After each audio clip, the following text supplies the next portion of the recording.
السلام علیکم ورحمۃ اللہ۔ آپ صلی اللہ علیہ وسلم کی ولادت سے پہلے آپ صلی اللہ علیہ وسلم کی والدہ حضرت آمینہ نے ایک حیران کن خواب دیکھا، جس خواب کو بعد میں آپ صلی اللہ علیہ وسلم نے اپنے صحابہ کرام کے سامنے بیان فرمایا۔ وہ خواب کیا تھا، اس کی کیا حقیقت تھی، آج کی اس ویڈیو میں آپ کے سامنے بیان کی جائے گی۔ آپ سے التماس ہے ربیع الاول کے حوالے سے مزید اہم معلومات کے لیے اس چینل کو لازمی سبسکرائب کر لیں۔ معزز ناظرین، جب سے یہ کائنات بنی ہے، اس کائنات میں انسانیت کا سلسلہ شروع ہوا، اس وقت سے بہت سارے لوگ اس دنیا میں آئے اور چلے گئے، لیکن تاریخ عالم میں ایک عظیم ہستی ایسی بھی آئی جس کی آمد نے پوری انسانیت کی تقدیر کو بدل ڈالا، جس کی آمد سے کفر و شرک کے اندھیرے ختم ہوئے، ایمان کی روشنی نے پوری دنیا کو، پوری کائنات کو روشن اور منور کر دیا۔ وہ آیا نہیں تھا، لیکن اس کی آمد کے چرچے پہلے سے شروع ہو گئے۔ وہ عظیم ہستی میرے اور آپ کے پیارے آقا جناب نبی کریم صلی اللہ علیہ وسلم ہیں۔ ربیع الاول کا مہینہ چل رہا ہے، یہ آپ صلی اللہ علیہ وسلم کی ولادت باسعادت کا مہینہ ہے۔ آپ صلی اللہ علیہ وسلم کی ولادت ربیع الاول کی کس تاریخ کو ہوئی، اس میں مورخین کا اختلاف ہے۔ کوئی کہتا ہے 2 ربیع الاول کو، کوئی کہتا ہے 8 ربیع الاول کو، کوئی کہتا ہے 9 ربیع الاول کو، اور کوئی کہتا ہے 12 ربیع الاول کو۔ لیکن میں یہ کہتا ہوں کہ میرے نبی جس سال میں آئے، سال کے جس مہینے میں آئے، مہینے کے جس ہفتے میں آئے، ہفتے کے جس دن میں آئے، دن کی جس گھڑی میں آئے، با کمال بن کے آئے، لاجواب بن کے آئے، بے مثل بن کے آئے، بے مثال بن کے آئے۔ جس انداز میں میرے نبی آئے، ایسے آیا بھی کوئی نہیں، ایسے آنا بھی کوئی نہیں۔ آئے گا کوئی کیسے؟ اس لیے کہ میرے نبی جیسا رب نے بنایا ہی کوئی نہیں ہے۔ اس لیے میرے نبی ابھی آئے نہیں تھے، لیکن میرے نبی کی آمد کا چرچا پہلے انبیاء کی زبانوں پر جاری ہو چکا تھا۔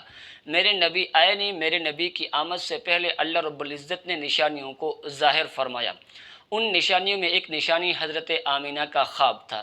چنانچہ مستدرک حاکم اور مسند احمد کے اندر روایت ہے، صحابہ کرام نے آپ صلی اللہ علیہ وسلم سے عرض کی، اخبرنا عن نفسک، اے محبوب پیغمبر آپ ہمیں اپنے بارے میں بتائیں کہ آپ کی ولادت، آپ کی تخلیق کیسے ہوئی۔ فقال، آپ صلی اللہ علیہ وسلم نے ارشاد فرمایا، دعوت ابی ابراہیم، میں اپنے والد حضرت ابراہیم علیہ السلام کی دعا ہوں۔ اس لیے کہ حضرت ابراہیم علیہ السلام نے اللہ سے دعا کی، ربنا وبعث فیہم رسولا، اے اللہ ان میں ایک رسول کو نازل فرما۔ وہ رسول کون تھے؟ وہ محمد الرسول اللہ صلی اللہ علیہ وسلم کی آمد کی دعا حضرت ابراہیم علیہ السلام نے کی۔ تو اس لیے آپ صلی اللہ علیہ وسلم نے فرمایا کہ میں اپنے ابا یعنی اپنے ددیال میں حضرت ابراہیم علیہ السلام کی دعا ہوں، اور فرمایا کہ وہ بشرا عیسیٰ، اور میں عیسیٰ علیہ السلام کی بشارت اور خوشخبری ہوں، جس کا تذکرہ اللہ رب العزت نے قرآن پاک کے 28ویں پارے میں فرمایا۔ حضرت عیسیٰ علیہ السلام نے فرمایا، وَمُبَشِّرًا بِرَسُولٍ يَأْتِي مِن بَعْدِ اسْمُهُ احمد، کہ میں تمہیں خوشخبری سناتا ہوں اپنے بعد ایک رسول کی جس کا نام احمد ہوگا۔ وہ آپ علیہ السلام کی بشارت تھی۔ اور پھر آپ صلی اللہ علیہ وسلم نے فرمایا، وَرَأَتْ أُمِّي حِينَ حَمَلَتْ بِي أَنَّهُ خَرَجَ مِنْهَا نُورٌ، کہ میں جب سے میری والدہ حمل سے ہوئی، میں اپنی والدہ کے پیٹ میں آیا تو میری والدہ نے ایک خواب دیکھا، اور اس خواب میں میری والدہ نے ایک نور دیکھا، اضاءت لہ البصرا، جس نور نے بصرہ کو منور کر دیا، یعنی ارض بصرہ کے پورے محلات کو اس نور نے، اس روشنی نے منور کر دیا۔ یہ آپ صلی اللہ علیہ وسلم کی والدہ نے آپ صلی اللہ علیہ وسلم کے پیدا ہونے سے پہلے یہ خواب دیکھا۔ جب آپ صلی اللہ علیہ وسلم اپنے رحم مادر میں تھے، انہوں نے دیکھا کہ ان سے ایک نور نکلا ہے، جس نور نے بصرہ کے محلات کو روشن کر دیا۔ یہ حقیقت تھی، یہ اشارہ تھا اس بات کی طرف کہ یہ جو بچہ پیدا ہو رہا ہے، یہ کوئی عام بچہ نہیں ہے، یہ وہ بچہ ہے جس نے پوری دنیا پر راج کرنا ہے۔ یہ وہ بچہ ہے جس کی آمد سے پہلے اس کے تذکرے شروع ہوئے، اور اس کے اس دنیا سے جانے کے بعد قیامت کی صبح تک اس کے تذکرے جاری رہیں گے۔